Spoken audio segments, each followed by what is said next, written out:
Making of a Nation, a program in special English by the Voice of America.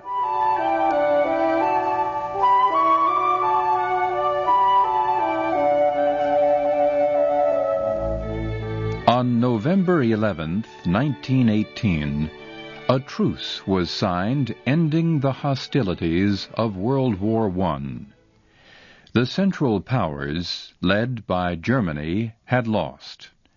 The Allies, led by Britain, France, and the United States, had won.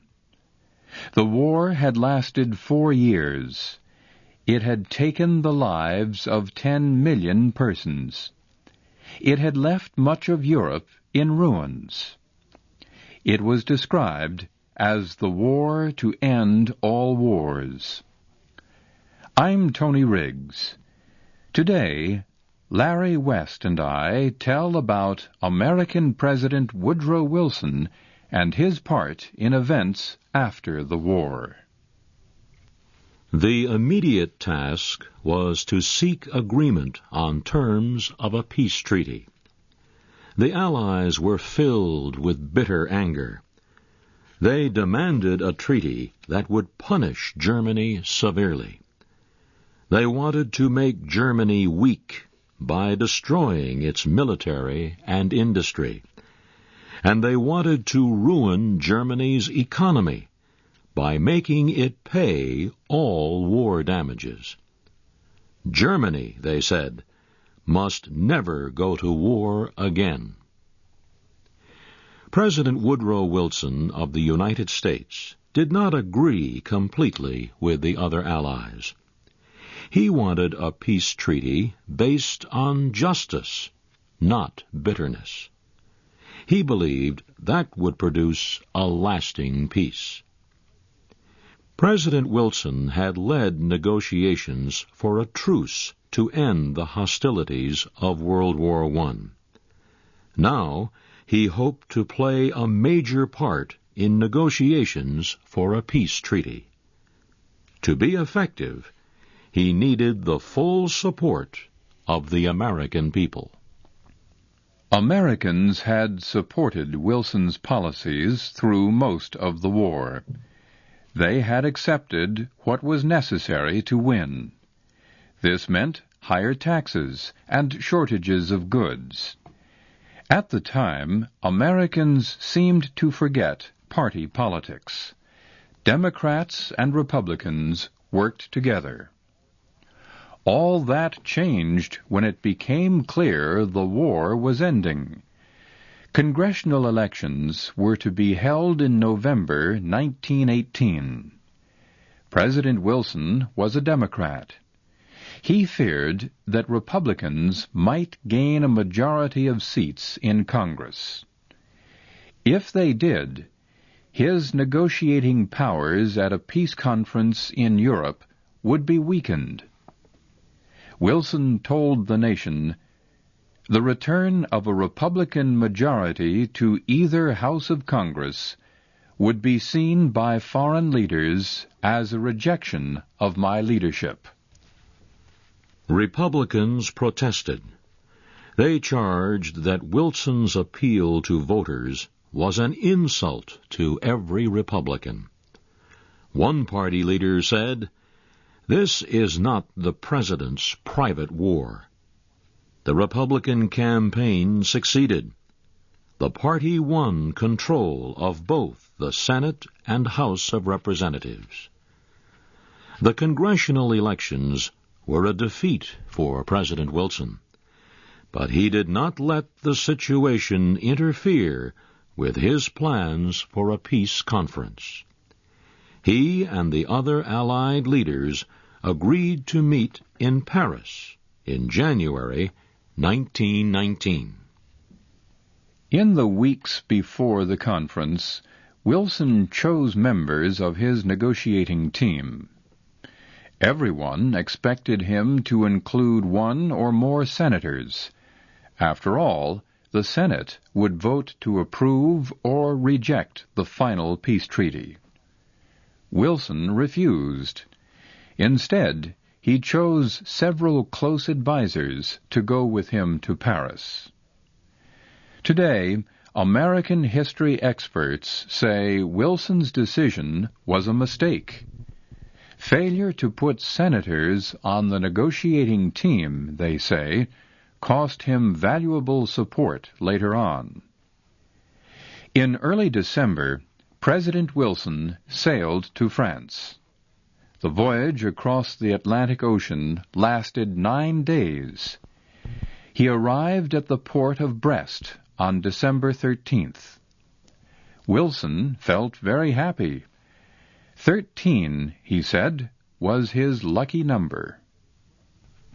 French citizens stood along the railroad that carried him from Brest to Paris.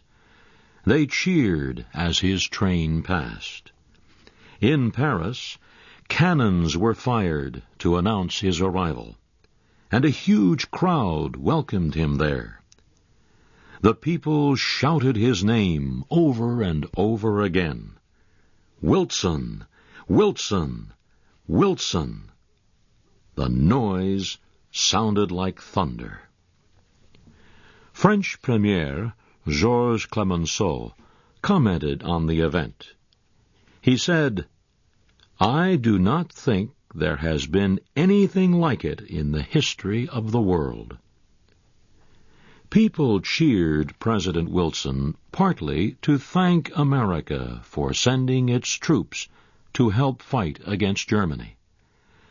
But many French citizens and other Europeans also shared Wilson's desire to establish a new world of peace.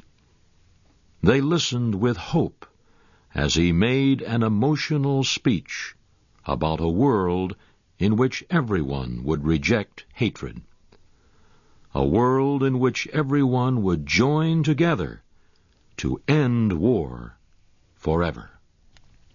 More than 25 nations that helped win the war sent representatives to the peace conference in Paris.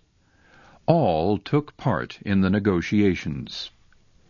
However, the important decisions were made by the so-called Big Four: Prime Minister David Lloyd George of Britain, Premier Georges Clemenceau of France, Premier Vittorio Orlando of Italy, and President Woodrow Wilson of the United States. Wilson hoped the other Allied leaders would accept his plan for a new international organization. The organization would be called the League of Nations. Wilson believed the League could prevent future wars by deciding fair settlements of disputes between nations. He believed it would be the world's only hope for a lasting peace. Most of the other representatives did not have Wilson's faith in the power of peace. Yet they supported his plan for the League of Nations. However, they considered it less important than completing a peace treaty with Germany, and they did not want to spend much time talking about it. They feared that negotiations on the League might delay the treaty and the rebuilding of Europe. Wilson was firm. He demanded that the peace treaty also establish the League. So he led a group at the conference that wrote a plan for the operation of the League. He gave the plan to the European leaders to consider. Then he returned to the United States for a brief visit. President Wilson soon learned that opposition to the League of Nations existed on both sides of the Atlantic Ocean. Many Americans opposed it strongly. Some Republican senators began criticizing it even before Wilson's ship reached the port of Boston. The senators said the plan failed to recognize America's long-term interests. They said it would take away too many powers from national governments. 37 senators signed a resolution saying the United States should reject the plan for the League of Nations. That was more than the number of votes needed to defeat a peace treaty to which Wilson hoped the League plan would be linked. The Senate resolution hurt Wilson politically. It was a sign to the rest of the world that he did not have the full support of his people. But he returned to Paris anyway. He got more bad news when he arrived. Wilson's top advisor at the Paris Peace Conference was Colonel Edward House. Colonel House had continued negotiations while Wilson was back in the United States.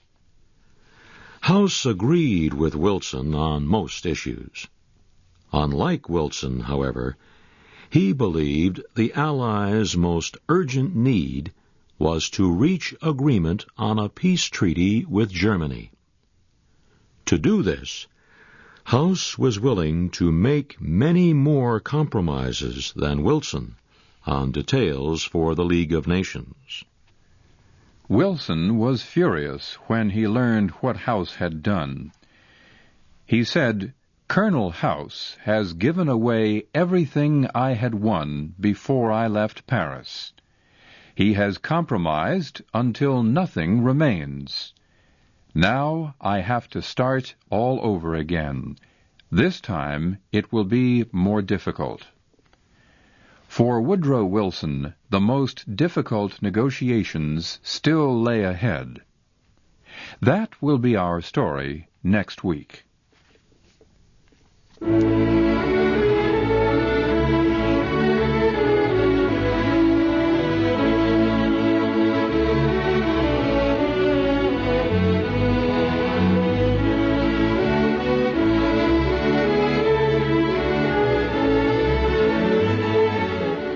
You have been listening to The Making of a Nation, a program in special English by the Voice of America. Your narrators were Tony Riggs and Larry West. Our program was written by Frank Beardsley. Join us again next week at the same time when we will continue the story of the administration of America's 28th President, Woodrow Wilson. We will tell more about Wilson's part in negotiating a peace treaty after World War I.